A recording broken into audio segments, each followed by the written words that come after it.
Hello student, welcome to Shoaib Masroor, Aligarh number 1 commerce channel. तो बेटा अभी हम बिजनेस में अपना कवर कर चुके हैं स्टाफिंग, और अब हम जा रहे हैं अपने नेक्स्ट चैप्टर डायरेक्टिंग की तरफ। अब डायरेक्टिंग में क्या है, बड़ी परेशानी रहती है कि डायरेक्टिंग बहुत बड़ा चैप्टर है। तो आज ये हमारा आपसे प्रॉमिस है कि इस चैप्टर को हम कवर करेंगे विद इन 50 मिनट्स। ओके, सो सबसे पहले स्टार्ट करते हैं डेट व्हाट इज डायरेक्टिंग। अब हमने मैनेजमेंट किया, मैनेजमेंट में हमने देखा हमारे पास डिफरेंट प्रोसेसेस थे, जिसमें हमारे पास प्लानिंग था, ऑर्गेनाइजिंग था, स्टाफिंग, डायरेक्टिंग और कंट्रोलिंग। अब उसी में से हमारा फोर्थ प्रोसेस का स्टेप आ रहा है हमारा डायरेक्टिंग। अब डायरेक्टिंग की डेफिनेशन देखते हैं, क्या लिखा हुआ है। This function of management is concern with instructing. ठीक है, अब यहां पर हमें ध्यान देना है कि मैनेजमेंट का ये फंक्शन आपका किस पर कंसर्न करता है।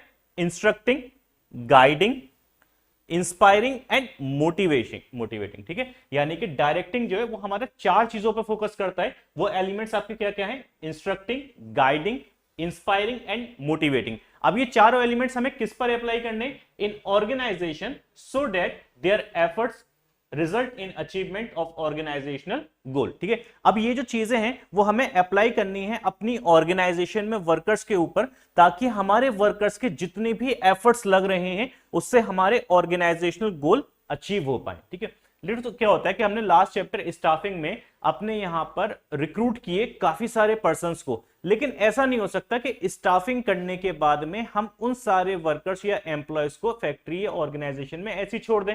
अगर ऐसे ही छोड़ दिया जाएगा तो वो तो काम करेंगे ही नहीं। तो इसीलिए हमारे पास एक प्रोसेस आ जाता है डायरेक्टिंग। जैसे कि अगर मूवीज बन रही हैं तो मूवीज को भी डायरेक्ट करने के लिए किसकी जरूरत होती है, डायरेक्टर की। इसी तरीके से ऑर्गेनाइजेशन में वर्क को स्टार्ट करने के लिए हमें जरूरत पड़ती है हमारे एक प्रोसेस डायरेक्टिंग की, जिसमें हम अपने वर्कर्स को गाइड करेंगे कि किस तरीके से काम करना है, उनको इंस्पायर करेंगे, उनको मोटिवेट करेंगे, ताकि उनके जितने भी एफर्ट्स लगे वो हमारे ऑर्गेनाइजेशनल गोल के लिए लगे। अब सर ऐसा क्यों हो रहा है, अगर हम उनको ये सब चीजें नहीं भी करेंगे तब भी वो हमारी ऑर्गेनाइजेशन के लिए ही काम करेंगे। लेकिन ऐसा नहीं हो पाता। कई बार क्या होता है कि हमने वर्कर्स को रिक्रूट तो किया, वो हमारा स्टाफ में भी इंक्लूड हो गए, लेकिन उनके जितने भी एफर्ट्स या कंट्रीब्यूशन होते हैं कई बार वो ऑर्गेनाइजेशनल गोल के लिए नहीं होते, बल्कि अपने सेल्फ गोल्स पूरे करने के लिए होते हैं। जैसे 3 इडियट्स में राजू का टारगेट क्या है, राजू को अपने इंडिविजुअल गोल्स पूरे करने के, उसे अपनी बहन कम्मो की शादी करनी है। ठीक है, तो अब अगर वो किसी भी ऑर्गेनाइजेशन में सिर्फ इसलिए जाएगा कि वो अपने इंडिविजुअल गोल्स को पूरा कर पाए, तो ऑर्गेनाइजेशनल गोल्स को कौन पूरा करेगा। तो इसीलिए यहां पे डायरेक्टर्स या मैनेजर्स जो होते हैं वो क्या करते हैं, अपने एम्प्लॉयज को इंस्ट्रक्ट, गाइड, इंस्पायर और मोटिवेट करते हैं, ताकि वो सिर्फ अपना फोकस इसी चीज पर लगाएं कि ऑर्गेनाइजेशनल गोल्स पूरे हो पाए। अब आगे देखते हैं इस डायरेक्टिंग के क्या कैरेक्टरिस्टिक्स होते हैं। कैरेक्टरिस्टिक्स यानी कि फीचर्स क्या रहते हैं। सबसे पहला कैरेक्टरिस्टिक आता है initiates action. Initiates action means कि हमने प्लानिंग की, प्लानिंग एक थिंकिचुअल एक्टिविटी थी, उसमें सिर्फ हमने सोचा था। उसके बाद हमने ऑर्गेनाइजिंग की, उसके बाद हमने स्टाफिंग की, जिसमें हम बहुत सारे एम्प्लॉयज को हमने रिक्रूट किया। लेकिन अभी तक हमारी ऑर्गेनाइजेशन में काम स्टार्ट नहीं हुआ है। काम हमारा कहां से स्टार्ट होगा, जब हमारा प्रोसेस डायरेक्टिंग आएगा, जहां से क्या है, इनिशिएट्स एक्शन, यानी कि यहां से हमारे एम्प्लॉयज काम करना स्टार्ट करेंगे। नेक्स्ट है आपका take place at every level. Organisation में चाहे हमारा कोई भी लेवल हो, टॉप हो, मिडिल हो या लोअर हो, ये हर लेवल पर अप्लाई होता है। नेक्स्ट है कंटिन्यूइंग फंक्शन। अब कौन कौन से प्रोसेस, कौन कौन से स्टेप मैनेजमेंट के कंटिन्यूइंग फंक्शन होते हैं, क्योंकि मैनेजमेंट आपका एक कंटिन्यूअस प्रोसेस है, इसीलिए इसके जितने भी स्टेप्स बनते हैं, प्रोसेस बनते हैं, वो सब आपके कंटिन्यूअस हो जाते हैं, चाहे वो आपका प्लानिंग हो, ऑर्गेनाइजिंग हो, स्टाफिंग हो, डायरेक्टिंग हो या कंट्रोलिंग हो। क्योंकि मैनेजमेंट कंटिन्यूअस है, इसलिए इसके सारे प्रोसेस भी आपके कंटिन्यूअस हो जाएंगे। ऐसा नहीं है कि डायरेक्टिंग हमने सिर्फ आज कर लेनी है, फिर बाकी की 28 डेज नहीं करनी है। डायरेक्टिंग हमें डेली करनी होगी, मोटिवेट अपने एम्प्लॉयज को डेली करना होगा। नेक्स्ट है आपका human element. Directing is a only function in the management जहां पे आपका ह्यूमन एलिमेंट है, यानी कि यहां पे डायरेक्टिंग करने वाला भी एक ह्यूमन है, और जिस पर डायरेक्टिंग की जा रही है या अप्लाई की जा रही है वो भी हमारा एक ह्यूमन एलिमेंट है। नेक्स्ट है आपका flow from top to bottom, यानी कि डायरेक्टिंग एक ऐसा प्रोसेस है जो आपका टॉप टू बॉटम फ्लो होगा, यानी कि जो सुपीरियर है, सुपरवाइजर है, जो आपका सुपीरियर है, वही आपके सबऑर्डिनेट्स को डायरेक्शन प्रोवाइड करेगा, वर्क प्रोवाइड करेगा। क्लियर। अब इस डायरेक्टिंग की इंपॉर्टेंस क्यों, ये डायरेक्टिंग क्यों की जा रही है, तो हमारा पहला कैरेक्टरिस्टिक्स, इनिशिएट एक्शन, वही हमारी एक इंपॉर्टेंस भी है, एक इनिशिएट एक्शन यानी कि डायरेक्टिंग हमारा एक ऐसा प्रोसेस बन जाता है जहां पे एक्चुअली हमारी ऑर्गेनाइजेशन में वर्क स्टार्ट होता है। नेक्स्ट है फैसिलिटेट चेंज, यानी डायरेक्टिंग हमारी ऑर्गेनाइजेशन में चेंज लेकर आता है। ये कैसा चेंज लेकर आता है? देखो भाई, अगर हमारी ऑर्गेनाइजेशन में बहुत सारे एम्प्लॉयज हैं जिनको मोटिवेशन की जरूरत पड़ती है, उनका मोरल डाउन है, तो हम उनको डायरेक्टिंग करके चेंजेस ला सकते हैं, उनकी कैपेबिलिटीज को इंक्रीज कर सकते हैं, उनके एफर्ट्स से अपनी ऑर्गेनाइजेशनल गोल्स को और ज्यादा जल्दी और इफेक्टिवली कंप्लीट कर सकते हैं। नेक्स्ट है आपका बैलेंस इन ऑर्गेनाइजेशन, यानी ये भी हमारी डायरेक्टिंग की एक और इंपॉर्टेंस बन जाती है, that is the balance in organisation. Balance in organisation means हमारे, देखो याद रखो कि डायरेक्टिंग के सिर्फ 4 ही एलिमेंट रहेंगे आपके, सॉरी मैं एलिमेंट नहीं बल्कि प्रोसेस के स्टेप्स हैं, instructing, guiding, inspiring and motivating. अब ये जो चारों चीजें हैं यही हमारी ऑर्गेनाइजेशन में एक बैलेंस क्रिएट करेंगी। बैलेंस ये किस पर्सपेक्टिव पे क्रिएट कर सकती हैं? जैसे जिन एम्प्लॉयज को इंस्ट्रक्शंस प्रोवाइड करने की जरूरत है, हम वहां उनको इंस्ट्रक्शंस प्रोवाइड करेंगे। जिन्हें गाइडिंग की नीड है उन्हें गाइडेंस दी जाएगी। जिनको मोटिवेशंस की जरूरत है उन्हें वो मोटिवेट किया जाएगा। अब ये मोटिवेशन क्या है? मोटिवेशन के लिए हमारे पास इसी चैप्टर में एक अलग से टॉपिक भी है जहां पर हम डिस्कस करेंगे मोटिवेशन के बारे में। नेक्स्ट आपका integrate employ effort. Integrate employ effort यानी कि डायरेक्टिंग जो है वो डायरेक्टली टारगेट करता है आपके एम्प्लॉय के एफर्ट्स पर, यानी डायरेक्टिंग के करने का पर्सपेक्टिव ही हमारा ये होता है कि हम अपने एम्प्लॉय के एफर्ट्स को और ज्यादा निहारेंगे। ठीक है। फिर नेक्स्ट आपका मींस ऑफ मोटिवेशन, फिर से एक वही प्रोसेस आ जाता है डायरेक्टिंग में कि डायरेक्टिंग हम सिर्फ इसलिए करते हैं, या उसका एक प्रोसेस होता है कि जिसमें हम अपने एम्प्लॉयज को मोटिवेट कर पाए, क्योंकि एम्प्लॉयज जो होते हैं वो आपके मोटिवेटेड नहीं होते हैं, उनके एफर्ट्स को और ज्यादा इंटीग्रेट करने के लिए जरूरत पड़ती है कि उनको time to time motivation capsules देते जाएं। चलो भाई, अब हम देखेंगे हमारे डायरेक्टिंग के एलिमेंट्स क्या हैं। डायरेक्टिंग के 4 एलिमेंट्स हैं, जिसमें से पहला आता है आपका सुपरविजन, फिर है आपका motivation, communication and leadership. It means कि जब भी हम डायरेक्टिंग करेंगे तो डायरेक्टिंग करने के टाइम पे हमें ये चारों चीजें करनी होंगी। क्या क्या करना होगा? सुपरवाइज करना होगा, मोटिवेट करना होगा, कम्युनिकेशन इंप्रूव करने होंगे और लीडरशिप भी दिखानी पड़ेगी। अब वन बाय वन देखते हैं कि इनका मतलब क्या है। सबसे पहला है सुपरविजन। इस सुपरविजन का मतलब क्या होता है? तो as the name suggest, vision यानी कि your eyesight and super यानी कि आपकी आई साइट, यानी कि मैनेजर्स की जो आई साइट है वो बहुत ज्यादा इंप्रूव होनी चाहिए। बहुत ज्यादा इंप्रूव होने का मतलब क्या है कि मैनेजर को अपनी ऑर्गेनाइजेशन में जितनी भी वर्किंग हो रही है उसके एम्प्लॉयज के द्वारा, यानी कि उसके एम्प्लॉय जितनी भी जॉब्स परफॉर्म कर रहे हैं उसकी हर एक एक जॉब पर और हर एक एक्टिविटी पर बारीक नजर रखनी है। ये क्यों रखनी है? क्योंकि सुपरविजन ही हेल्प करेगा हमारी ऑर्गेनाइजेशन में एम्प्लॉयज को इंस्ट्रक्शंस प्रोवाइड करने के लिए, उनको गाइड करने के लिए और उनको मॉनिटर करने के लिए। यानी कि सबसे पहले हमें क्या करना है सुपरविजन में? हमें सबसे पहले अपने एम्प्लॉयज को मॉनिटर करना है कि वो क्या काम कर रहे हैं, किस तरीके से कर रहे हैं, काम करने के क्या क्या प्रोसेसेस को वो ले रहे हैं या मान रहे हैं।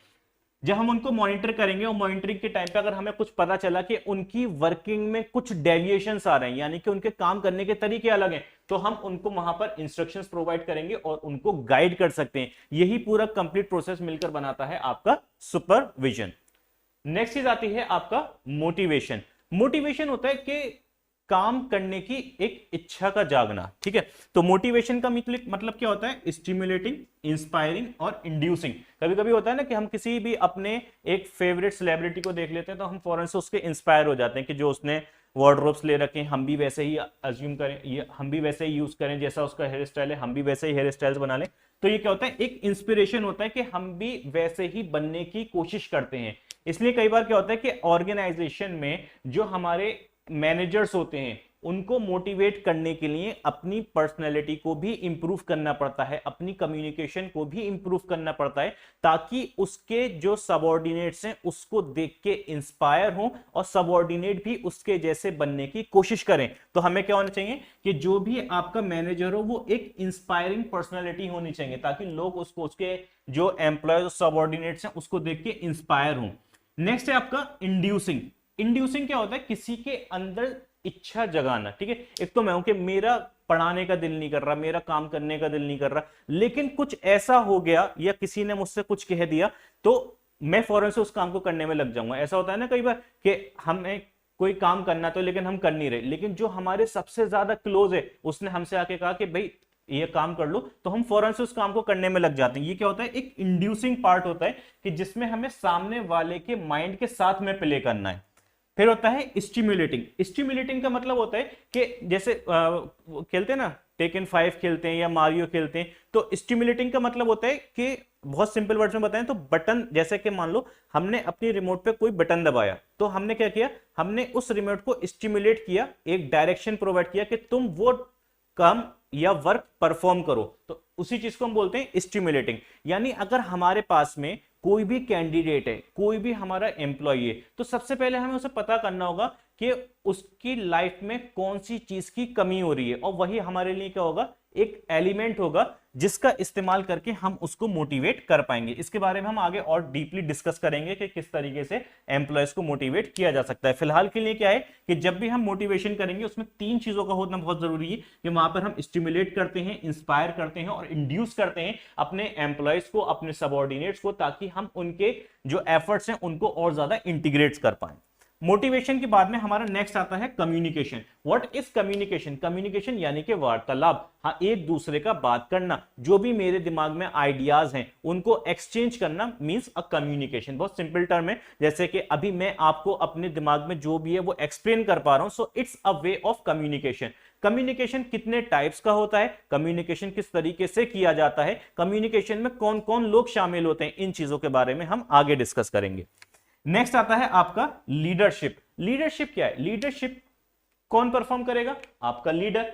अब ये लीडर का होना कैसा जरूरी है? तो लीडर का ऐसी पर्सनैलिटी हो that who can influence the behaviour of people, यानी कि लीडर आपकी एक ऐसी पर्सनैलिटी होनी चाहिए जो लोगों के बिहेवियर को इन्फ्लुएंस कर सके, जो लोगों के बिहेवियर को चेंज कर सके, जो अपने मुताबिक लोगों से काम करवा सके, जिसको देख के लोग इंस्पायर हो जाएं। ये सारी क्वालिटीज होती हैं आपके एक लीडर की, ठीक है। सो एक मैनेजर को बहुत ज्यादा जरूरी है, अगर वो अपनी ऑर्गेनाइजेशन में डायरेक्टिंग करना चाहता है तो वो सुपरविजन, मोटिवेशन, कम्युनिकेशन और लीडरशिप, ये चारों चीजें मिलकर ही बनाती हैं एक कंप्लीट डायरेक्टिंग प्रोसेस।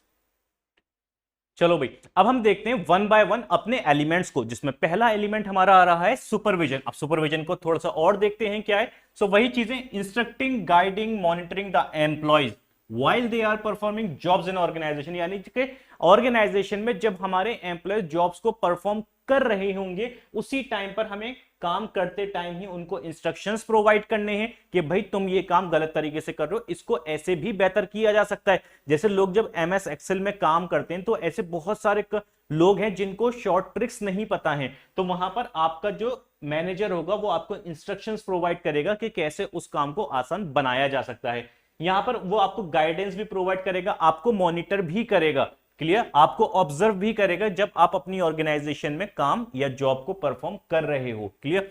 अब कोई भी एक सुपरवाइजर, आपका मैनेजर आपका सुपरवाइजर हो सकता है, तो वो सुपरवाइजर क्या करता है, उसके क्या रोल्स होते हैं? उसका पहला रोल होता है मीडिएटर और लिंकिंग पिन, ठीक है। मीडिएटर और लिंकिंग पिन, इसको हम कैसे एक्सप्लेन करेंगे कि कोई भी सुपरवाइजर की ही रेस्पॉन्सिबिलिटी होती है कि वो अपने एम्प्लॉय से, अपने सबऑर्डिनेट से काम को करवाए, यानी कि जो भी काम हमने अपने सबऑर्डिनेट्स को दिया है उनसे उस काम को इफेक्टिवली और एफिशिएंटली निकलवाना, ये किसका काम होता है? आपका सुपरवाइजर का। तो सुपरवाइजर जो होता है आपके एंड गोल्स में एम्प्लॉयज के बीच में एक मीडिएटर होता है जिसका काम होता है वर्कलोड को डिस्ट्रीब्यूट करना और काम को टाइम से पूरा कराना, यानी कि एफिशिएंटली पूरा कराना। नेक्स्ट है आपका गाइड, यानी कि सुपरवाइजर एक गाइड भी है। क्यों? गाइड का मतलब होता है एक वो पर्सन जो आपको इंस्ट्रक्शंस दे, आपको मोटिवेट करे, आपको रेगुलेट करे, आपको गाइडेंस प्रोवाइड करे, और यही सारी क्वालिटीज और रेस्पॉन्सिबिलिटीज किसकी बनती हैं? आपके एक सुपरवाइजर की। तो supervisor should be a mediator और अ गाइड।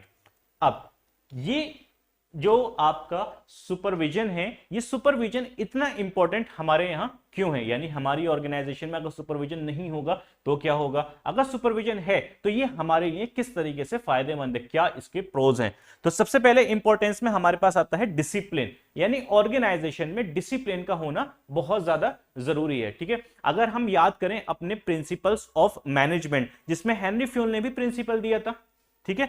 तो ऑर्गेनाइजेशन में डिसिप्लिन का होना बहुत जरूरी है। अब यहां पे डिसिप्लिन का क्या कंसर्न है, क्या वही डिसिप्लिन के pin drops mean, but discipline means कि जितनी भी हमारी ऑर्गेनाइजेशन में वर्किंग है वो आपकी इफेक्टिवली और एफिशिएंटली चल रही हो। कोई भी हमारी ऑर्गेनाइजेशन में एम्प्लॉयज हैं वो ऐसी एक्टिविटीज परफॉर्म ना कर रहे हो जो कि हमारे लिए बिल्कुल भी प्रोडक्टिव ना हो। कोई भी ऑर्गेनाइजेशन में हमारे एम्प्लॉयज वैकेंट ना हो, वैकेंट मतलब ऐसे ना हो कि वो बिल्कुल खाली बैठे हुए हैं, ठीक है। नेक्स्ट है आपका इंप्रूव्स मोटिवेशन, इंप्रूव्स कम्युनिकेशन। अब ये मोटिवेशन और कम्युनिकेशन को भी इंप्रूव कर रहा है, क्यों? देखो एज अ सुपरवाइजर अगर आप सोचो, आप अपने एम्प्लॉयज को, आप अपने सबऑर्डिनेट्स को गाइड कर रहे हो, इंस्पायर कर रहे हो, इंस्ट्रक्शंस प्रोवाइड कर रहे हो, अगर वहीं पर आप उनके साथ अच्छे से कम्युनिकेशंस कर पा रहे हो, अच्छी तरीके से उनको गाइड कर पा रहे हो, उनको इंस्पायर कर पा रहे हो, तो इससे आगे चल के आप उनको आसानी से मोटिवेट भी कर पाओगे और आपके सबऑर्डिनेट्स के बीच के रिलेशनशिप्स भी स्ट्रांग होंगे, जिससे आपके बीच का कम्युनिकेशन भी इंप्रूव होगा।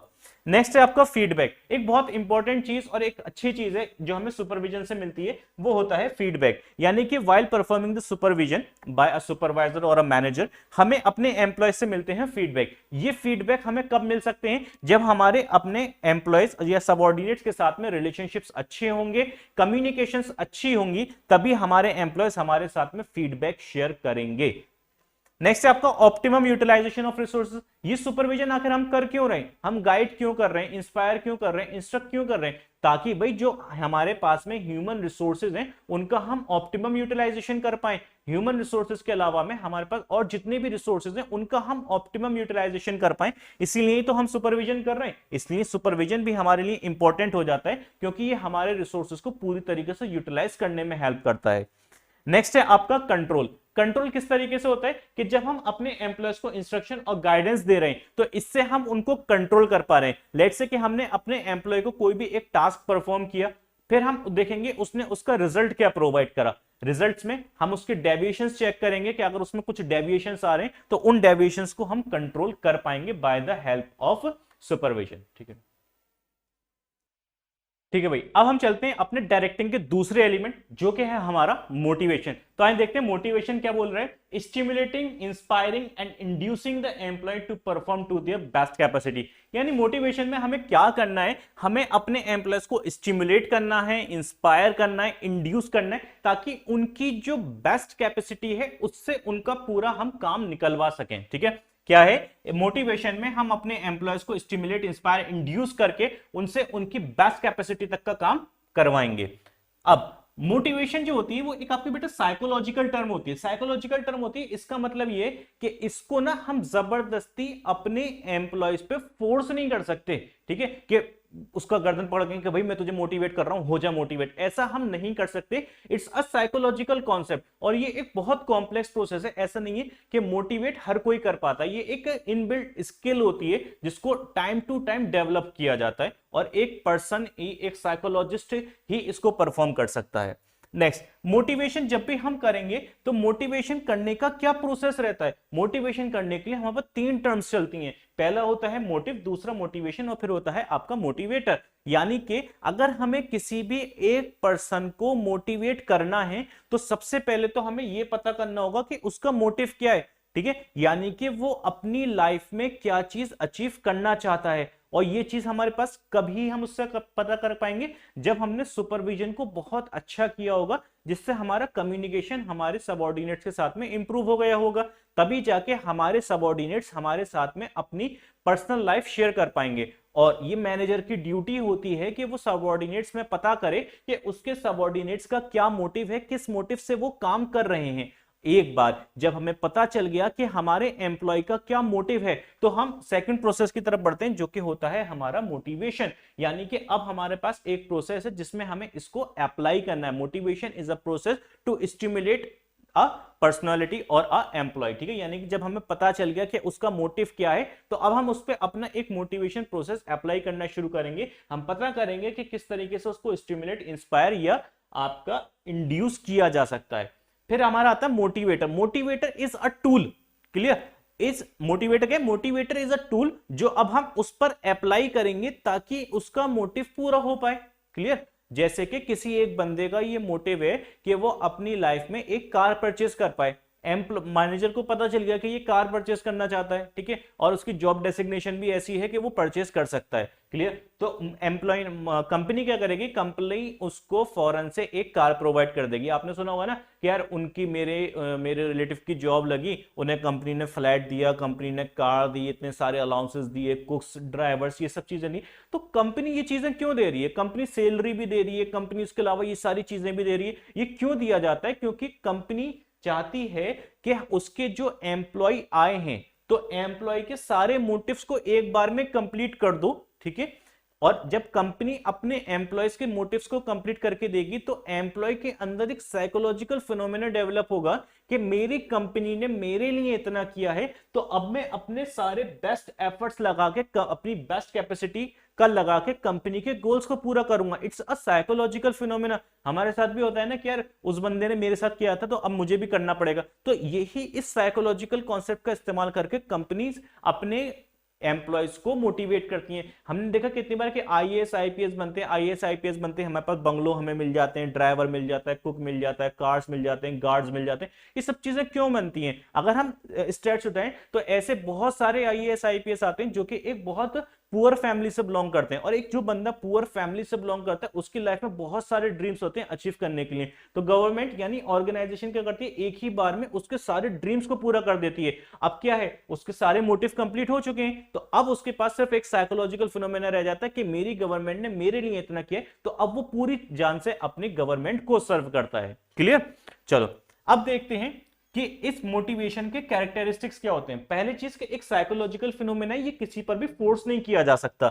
नेक्स्ट है गोल डायरेक्टेड बिहेवियर। मैनेज मोटिवेट सिर्फ हम अपने एम्प्लॉयज को इसलिए करते हैं ताकि हमारा गोल पूरा हो पाए, क्योंकि जो हमारी ऑर्गेनाइजेशन है, जो हमारे मैनेजर्स हैं, वो बहुत ज्यादा लालची हैं। वो अगर किसी को मोटिवेट भी कर रहे हैं और किसी को कुछ मोटिवेटेड टूल्स भी प्रोवाइड कर रहे हैं तो उनके पीछे का सिर्फ लालच यही है कि वो हमारे गोल्स को पूरा कर दें।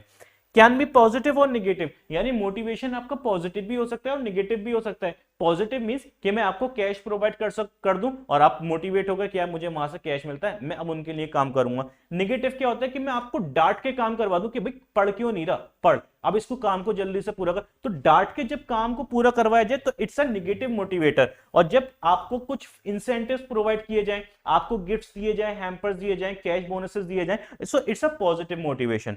नेक्स्ट आता है कॉम्प्लेक्स प्रोसेस। ऐसा नहीं है कि मोटिवेशन मैं करने के लिए खड़ा हो जाऊं या कोई और करने के लिए खड़ा हो जाए। मोटिवेशन एक आपका टाइमली डेवलप किया जाता है, इसकी स्टडीज होती हैं। कंपनीज में स्पेशल साइकोलॉजिस्ट बुलाए जाते हैं एम्प्लॉयज को मोटिवेट करने के लिए, जो अपने एम्प्लॉयज पे बहुत सारे मोटिवेशन टेस्ट को अप्लाई करते हैं। Next dynamic and continuous. Motivation dynamic होता है, यानी कि ये आपको बार बार चेंज करना होगा। अगर कोई एम्प्लॉय एक बार में 500 रुपए देने से मोटिवेट हो गया और उसने आपका काम कर दिया, तो ऐसा नहीं है कि हर बार 500 रुपए देने से वो काम कर देगा। उसे तो पता चल जाएगा कि यार ये 500 रुपए दे देता है और अपना काम करवा लेता है। तो हर बार हमें डायनामिक होना पड़ेगा जब हम किसी भी एक बंदे को मोटिवेट करेंगे, यानी कि हर बार मोटिवेशनल टूल्स जो होते हैं वो डिफरेंट होते हैं। कॉन्टिन्यूअस प्रोसेस है वो हम बता चुके हैं कि मैनेजमेंट अगर कॉन्टिन्यूअस है तो उसके अंदर जितने प्रोसेसेस आएंगे वो सभी कॉन्टिन्यूअस होंगे।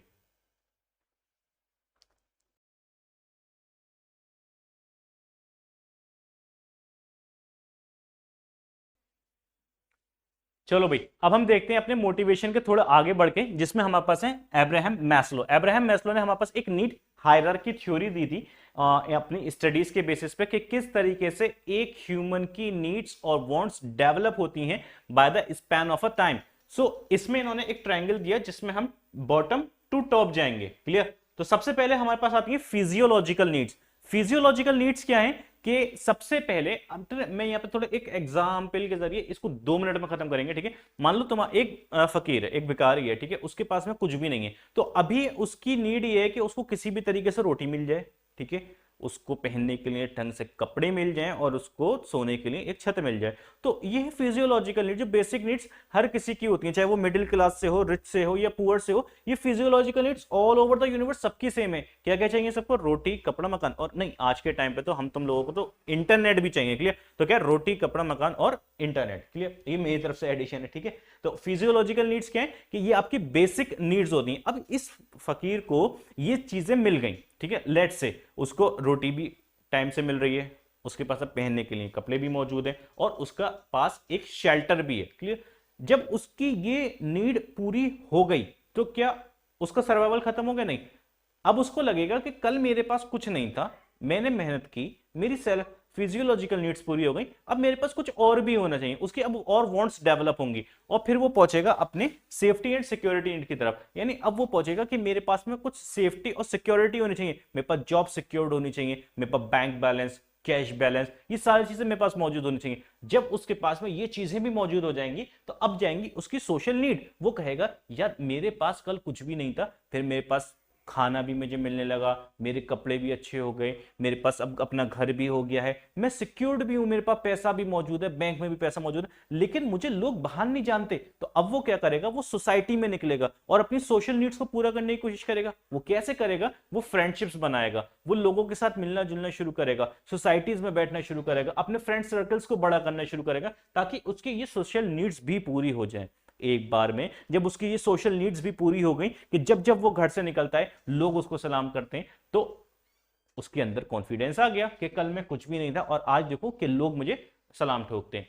बट क्या हुआ, थोड़े वक्त तक तो ये काम चला, लेकिन क्या हुआ, उसके अंदर अब और चीजें डेवलप होने लगी। उसने देखा कि यार ये एक सेलिब्रिटी आया था, वो एक क्रॉसिंग पे खड़ा हुआ था और पूरी क्रॉसिंग जाम हो गई, एक आपका लीडर निकल कर गया तो उसके पीछे पूरा हुजूम जा रहा था, इतनी सारी पब्लिक जा रही थी, मेरे पीछे क्यों नहीं जा रही? मैं तो कल कुछ भी नहीं था, आज मेरे पास इतनी चीजें आ गई, मेरे पास ये क्यों नहीं है जो इसके पास है? तो अब वो जाएगा अपनी एस्टीम नीड की तरफ, यानी सोशल नीड का एक और ज्यादा आगे। यानी अब वो चाहता है कि मुझे लोगों में पॉपुलैरिटी मिल जाए, मैं एक सेलिब्रिटी बन जाऊं, और इसके लिए हो सकता है पॉसिबिलिटी के एक केसेस में कि लेट से कि वो पॉलिटिक्स में चला गया, या कोई एक वो बड़ा बिजनेसमैन बन गया, या किसी भी तरीके से कोई भी काम करके उसने अपने आप को सेलिब्रिटी या एक फेमस बना लिया। यानी कि अब वो चाहता है कि सोशल नीड पे उसने क्या चाहा कि मुझे 5-10 लोग सलाम करें, ठीक है, लेकिन जब सोशल नीड पे उसे देखा कि यार 10 लोग मुझे भी सलाम ठोकते हैं, 10 लोग तो शर्मा जी को भी सलाम ठोकते हैं, तो उनमें और मुझ में फर्क ही क्या रह गया? वो तो शुरू से अच्छे थे, मैं तो जीरो से हीरो बनाऊं, तो मुझे तो ज्यादा लोग सलाम ठोकने चाहिए। तो अब वो पहुंचा एस्टीम नीड की तरफ। एस्टीम नीड पे अब वो चाहता है कि सारे लोग मेरे आसपास इकट्ठा हो जाएं, और उसकी ये नीड भी पूरी हो गई एक टाइम पे। तो अब क्या था यार, कल कुछ भी नहीं था, अब सब कुछ आ गया, जहां मैं खड़ा होता हूं लोग खड़े हो जाते हैं, तो अब क्या है, क्या लाइफ कंप्लीट हो गई, सारी नीड्स पूरी हो गई? नहीं, अभी भी नहीं हुई। अब वो क्या चाहता है, अब वो की आएंगी सेल्फ एक्चुअलाइजेशन नीड। यानी कि जब उसके पास में कुछ नहीं था तब भी वो सेटिस्फाई नहीं था, अब उसके पास में सब कुछ मौजूद है तब भी वो सेटिस्फाई नहीं है। तो नेक्स्ट आता है सेल्फ एक्चुअलाइजेशन नीड। यानी कि ये सिर्फ तभी पूरी हो पाती है जब आप अपने आप से सेटिस्फाई हो जाओ या आप ऊपर निकल जाओ, ठीक है, उससे पहले ये नीड्स आपकी पूरी नहीं है। तो सेल्फ एक्चुअलाइजेशन नीड क्या है कि आप अपने आप से सेटिस्फाई हो जाओ, that is known as the self actualisation need. और मैस्लो ने यही बोला था कि ऐसे बहुत कम ही होता है कि लोग अपनी इस नीड को पूरा कर पाते हैं। सो ये थी आपकी बेटा मैस्लोस नीड हायरार्की थ्योरी, जिसमें सबसे पहले हमारी फिजियोलॉजिकल नीड्स होती हैं, वो कंप्लीट होती है हमारे पास में सेफ्टी नीड्स, फिर सोशल, फिर एस्टीम, और फिर आती है हमारे पास में सेल्फ एक्चुअलाइजेशन नीड्स, जो बहुत ही कम लोगों की पूरी हो पाती हैं कि वो अपने आप से सेटिस्फाई हो पाए। अदरवाइज वो अपनी पूरी लाइफ काम करके मेहनत करके पैसा कमाने में लगे रहते हैं। ठीक है, ठीक है भाई। अब देखो मोटिवेशन अगर हमें करना है, हमने मैस्लोस नीड हायरार्की थ्योरी देख ली, अब मोटिवेशन करने के लिए अपने एम्प्लॉयज पर हम किस किस तरीके से अप्लाई कर सकते हैं? तो दो तरीके से मोटिवेशन से अप्लाई कर सकते हैं। एक होते हैं आपके फाइनेंशियल इंसेंटिव से भी कर सकते हैं, और नॉन फाइनेंशियल इंसेंटिव देकर भी हम अपने एम्प्लॉयज को मोटिवेट कर सकते हैं। अब ये फाइनेंशियल इंसेंटिव कैसे कैसे होते हैं कि हम उनको अच्छी पे और अलाउंसेस दें, जो हम प्रॉफिट अर्न करते हैं उस प्रॉफिट में उनको भी थोड़ा बहुत शेयर दे दें। नेक्स्ट होता है स्टॉक ऑप्शन, यानी अपने एम्प्लॉयज के लिए अपनी कंपनी में स्टॉक ऑप्शंस प्रोवाइड करें।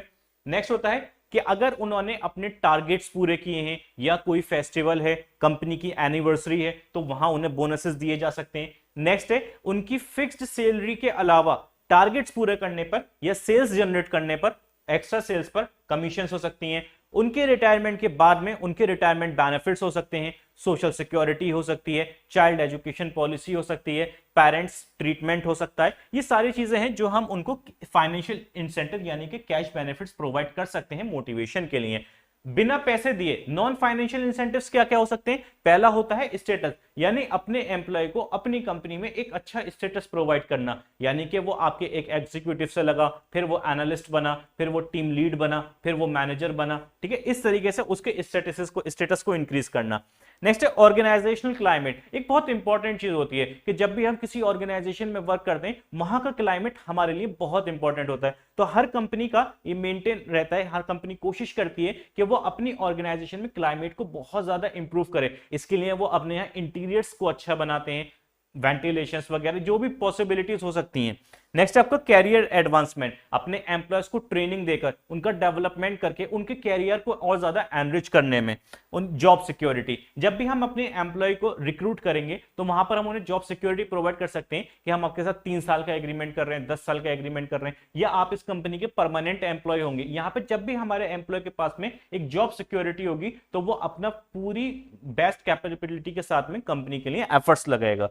नेक्स्ट है एम्प्लॉय पार्टिसिपेशन, जब भी हमें अपनी कंपनी में ऑर्गेनाइजेशन में कुछ डिसीजंस लेने तो वहां पर हम अपने एम्प्लॉय के साथ में भी पार्टिसिपेट कर सकते हैं, उनसे भी कुछ इंसेंटिव्स ले सकते हैं।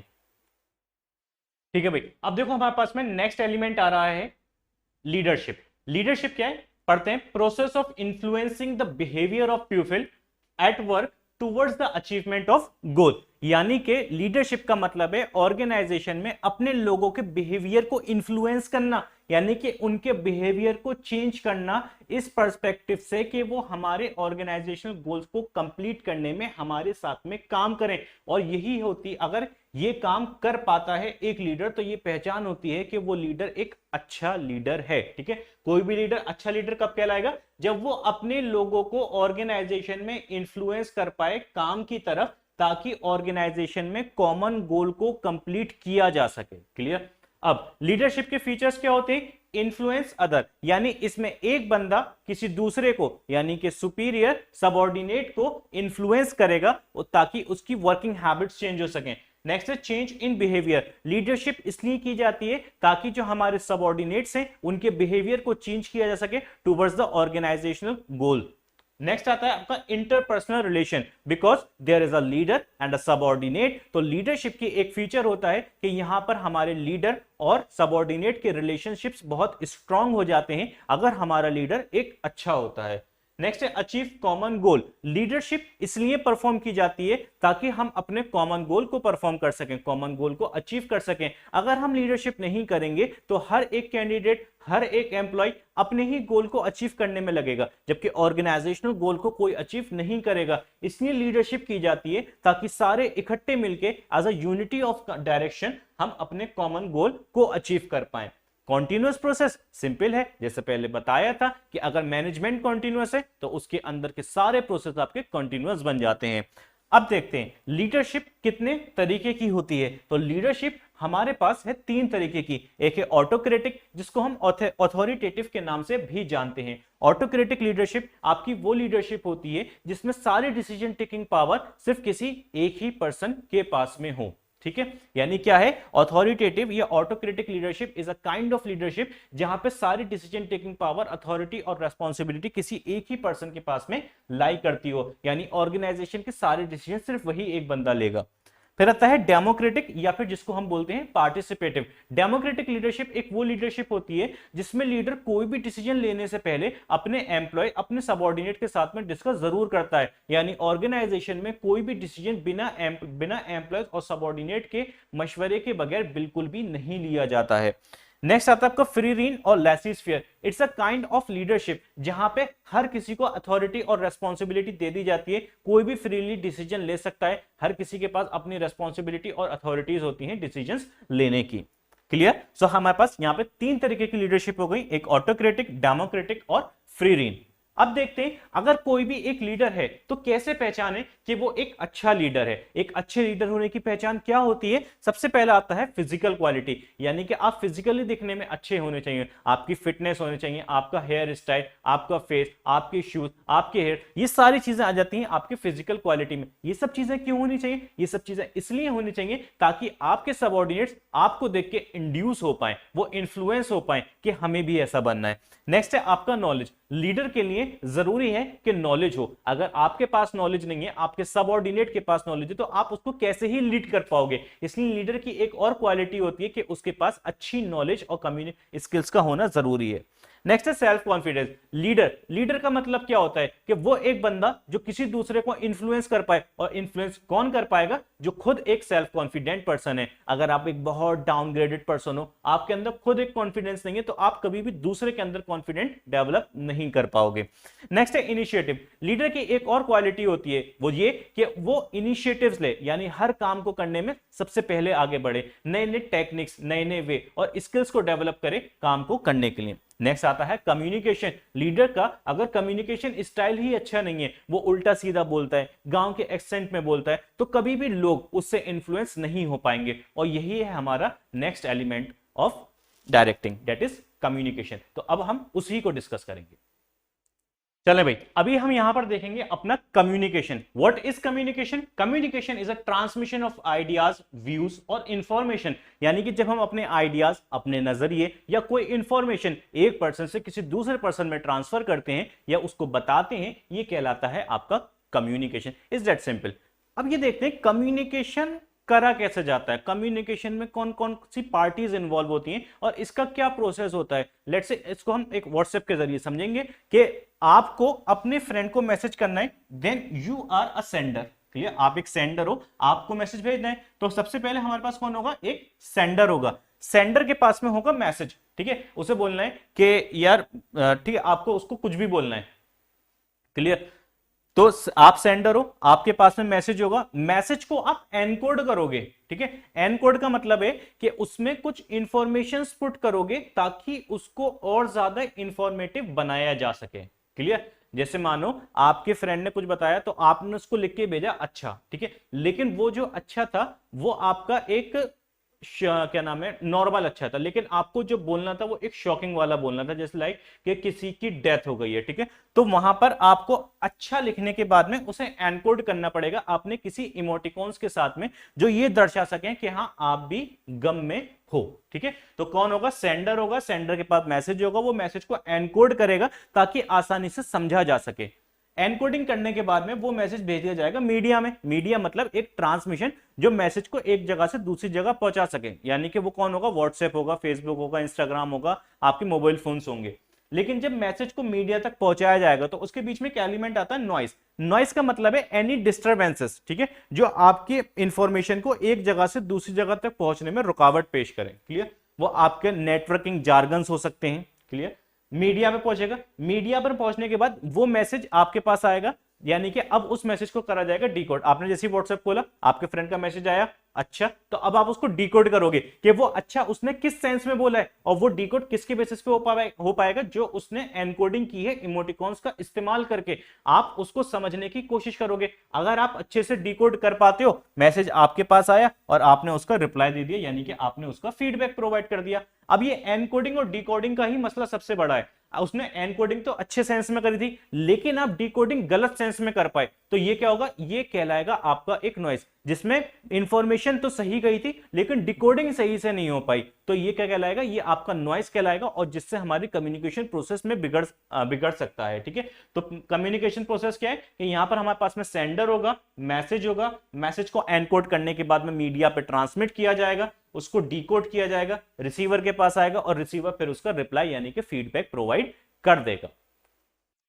चलो भाई, अब हम देखते हैं अपना कम्युनिकेशन इंपॉर्टेंट क्यों है, यानी कि इंपॉर्टेंस ऑफ कम्युनिकेशन। इसमें पहली चीज आती है कोऑर्डिनेशन। देखो, कम्युनिकेशन हम जब भी एक पर्सन से दूसरे पर्सन के बीच में कर रहे हैं, क्लियर, तो इट मींस कि हम उसके साथ में कोऑर्डिनेट कर पा रहे हैं। और अगर हम चाहते हैं कि दो लोगों के बीच में, टीम के बीच में कोऑर्डिनेशन डेवलप हो, तो वो कोऑर्डिनेशन तभी डेवलप हो सकता है जब हमारे पास कम्युनिकेशन अच्छा हो। क्लियर? तो कम्युनिकेशन हेल्प करेगा आपकी टीम में या किसी भी दूसरे एम्प्लॉय या सबऑर्डिनेट के साथ में कोऑर्डिनेशन डेवलप करने में।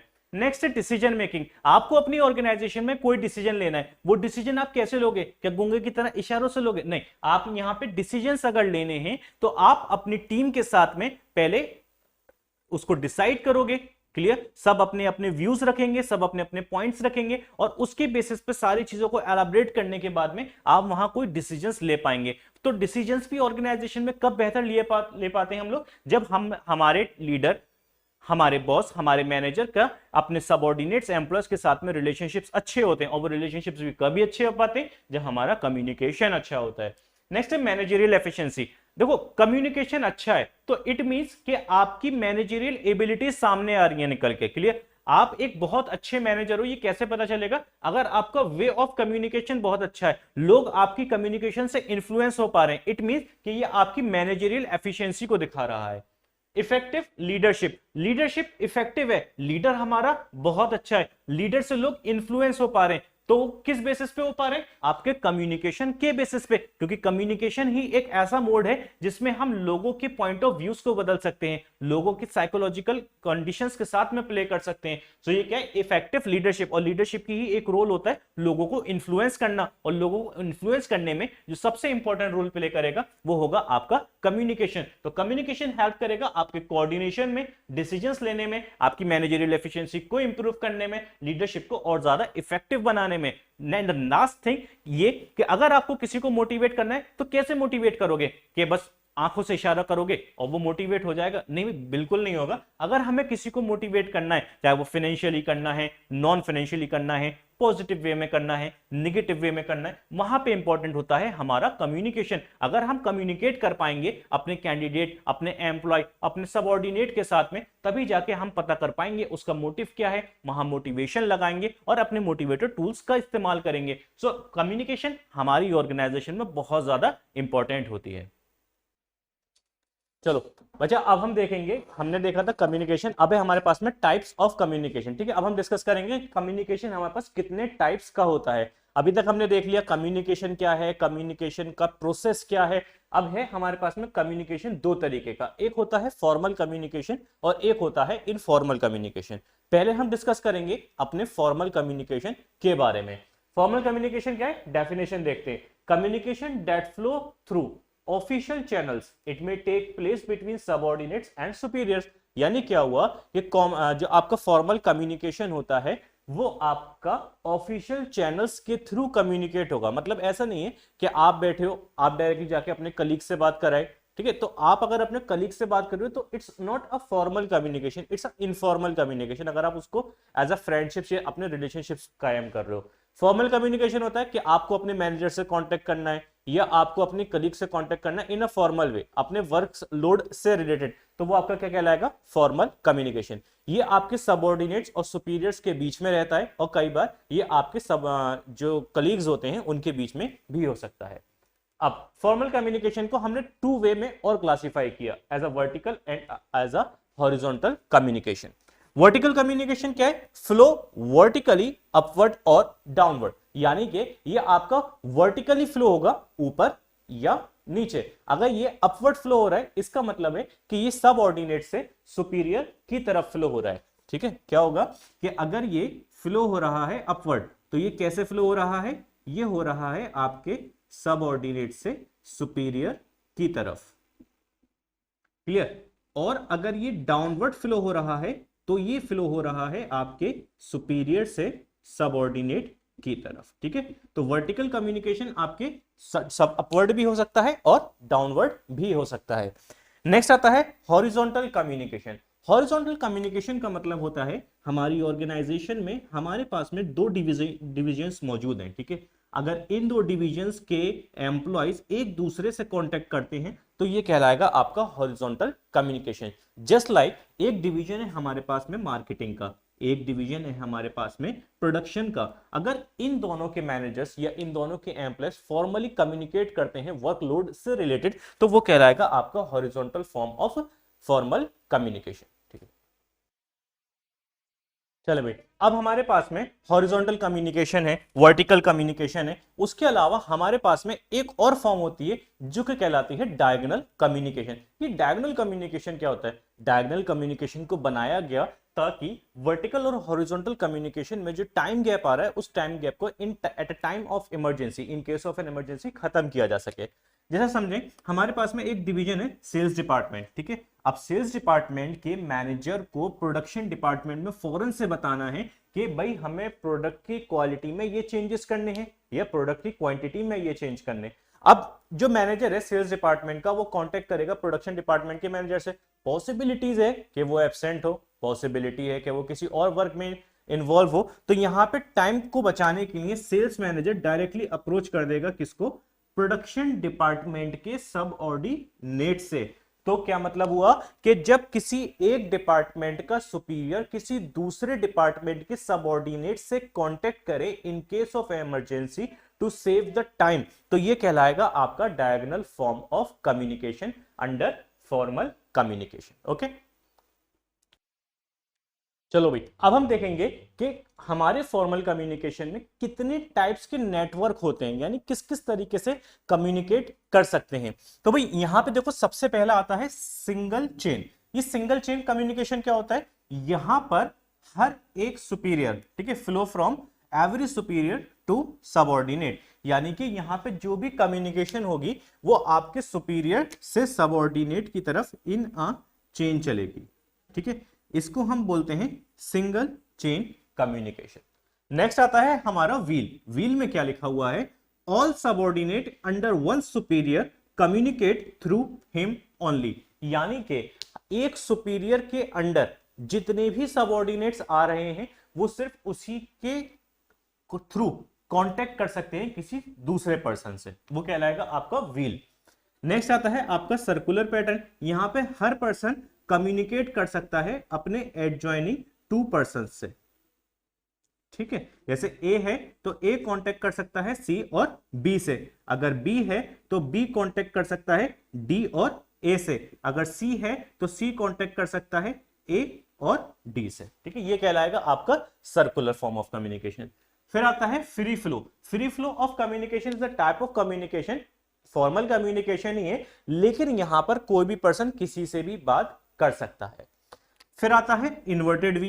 इन्वर्टेड वी क्या है, जैसे व्हील कह रहा है कि हम जितने भी सबऑर्डिनेट्स हैं सिर्फ अपने सुपीरियर से ही बात कर सकते हैं, लेकिन इन्वर्टेड वी कहता है कि एक सबऑर्डिनेट अपने सुपीरियर से तो बात कर सकता है, लेकिन इसी के साथ वो अपने सुपीरियर के सुपीरियर से भी बात कर सकता है, और यही कहलाता है आपका इन्वर्टेड वी।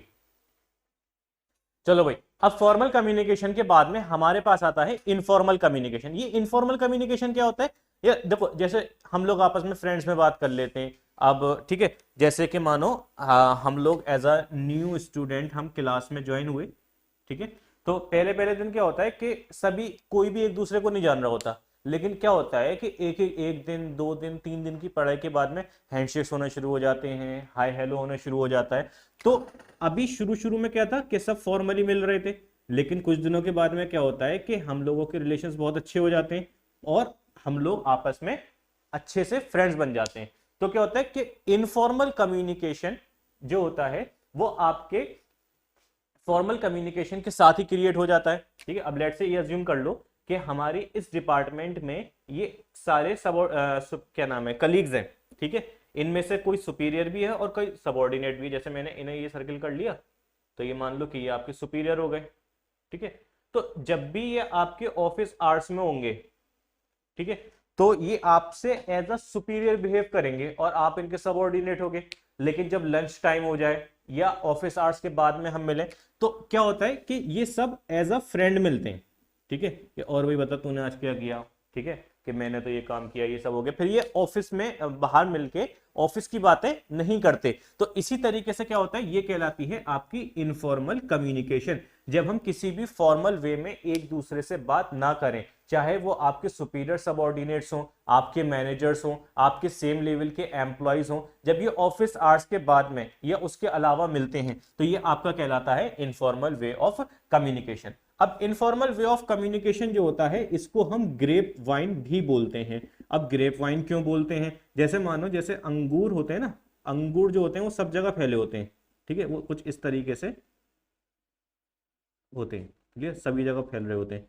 तो इसी तरीके से ये इनफॉर्मल कम्युनिकेशन होती है। इनफॉर्मल कम्युनिकेशन आपकी सभी जगह फैलती है। इसमें एक चीज क्या होती है, गॉसिप होती है, एक दूसरे से बातें होती रहती हैं हम, और एक और चीज इसमें क्या होती है, इसमें र्यूमर्स होते हैं, ठीक है, अगर हमने एक बात किसी और से कह दी तो वो तीसरे से कहेगा, वो चौथे से कहेगा, ठीक है, जैसे आपने अपने फ्रेंड से कोई बात की कि यार मैं तुझे बता रहा हूं तू किसी को मत बताना, ठीक है, तो वो भी अपने फ्रेंड को बता देगा कि मैं तुझे बता रहा हूं तू किसी और को मत बताना, और वो भी आगे ऐसी बता देगा। तो ये क्या होता है कि इनफॉर्मल कम्युनिकेशन में र्यूमर्स बहुत तेजी से फैल जाते हैं। यहाँ गॉसिप्स रहती हैं, और इनफॉर्मल कम्युनिकेशन को हम ग्रेप वाइन भी बोलते हैं, क्योंकि यहाँ पे किसी भी अथॉरिटी का बैरियर नहीं होता है। यानी कि आप एज अ सबऑर्डिनेट अपने डायरेक्टर के साथ में भी एज अ फ्रेंड बिहेव कर सकते हो, क्योंकि यहाँ पे हमारे पास अथॉरिटी और लेवल का कोई भी बैरियर नहीं होता है। ठीक है, चलो भाई, अब बच्चा अब देखते हैं हम बैरियर्स ऑफ कम्युनिकेशन, यानी हम कम्युनिकेशन तो कर रहे हैं, हमने प्रोसेस समझ लिया,